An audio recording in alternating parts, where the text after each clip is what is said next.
Have you ever had extra income? Thought about what might happen if Social Security disappears permanently? Wondered what you could do to be more proactive? The answer to some of these questions could easily be answered by being proactive with the income that you are currently earning. Hi, my name is Rick McGinnis, and my purpose is to inform you on how to be more financially responsible with your money in the future.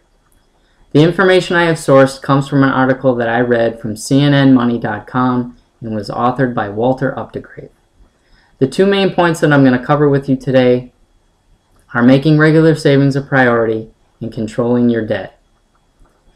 You might be that type of person that thinks you don't make enough money to save, or that says, savings? Who the heck needs savings anyway?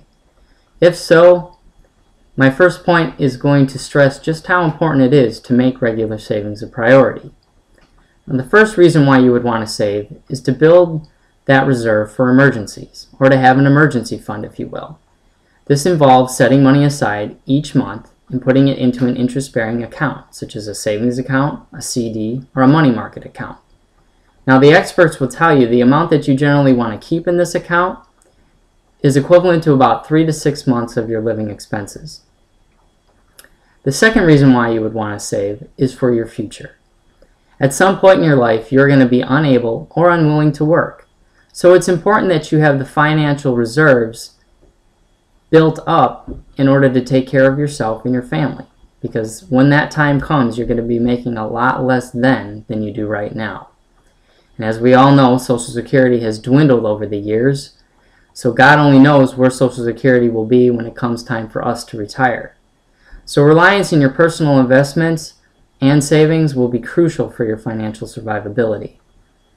Other reasons to save, of course, are for a car, perhaps a house or property, or to invest in your children's educations. All of these are wonderful reasons to save. So I hope you can see just how important it is to make regular savings a priority. Now, some of you might be thinking, well, I do save, but I just never find myself having enough money left over to spend. Well, this might have something to do with your debt-to-income ratio, which in my next point I will discuss how to better control your debt. Now, it's important for you to understand that there are two debt categories. There's good debt and there's bad debt. With good debt, you are borrowing for things that you need or that will enhance your family's financial security, such as a mortgage, a car, or investing in a business. Now, bad debt, on the other hand, is debt that you acquire for things that you don't need, perhaps taking out a line of credit for some lavish vacation or a shopping spree. Or when you purchase that home or automobile, you did so way above your financial means, which would then make that good debt purchase and place it into a bad debt category. The key is to just not abuse your debt. Do not deliberately borrow heavily for things you do not need and definitely cannot afford.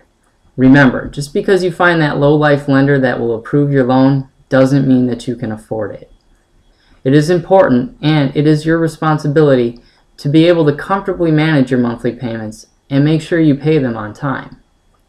Being a good steward of your debt will greatly increase your financial freedom, so you can enjoy those extra special things like going out to dinner or taking your family out to the movies.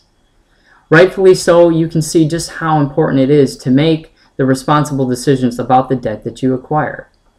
Alright, allow me to discuss with you what I covered today. The first point that I covered was making regular savings a priority. I indicated that building that reserve stash of cash for emergencies was very important, along with saving for your future, when you're going to be unable or unwilling to work.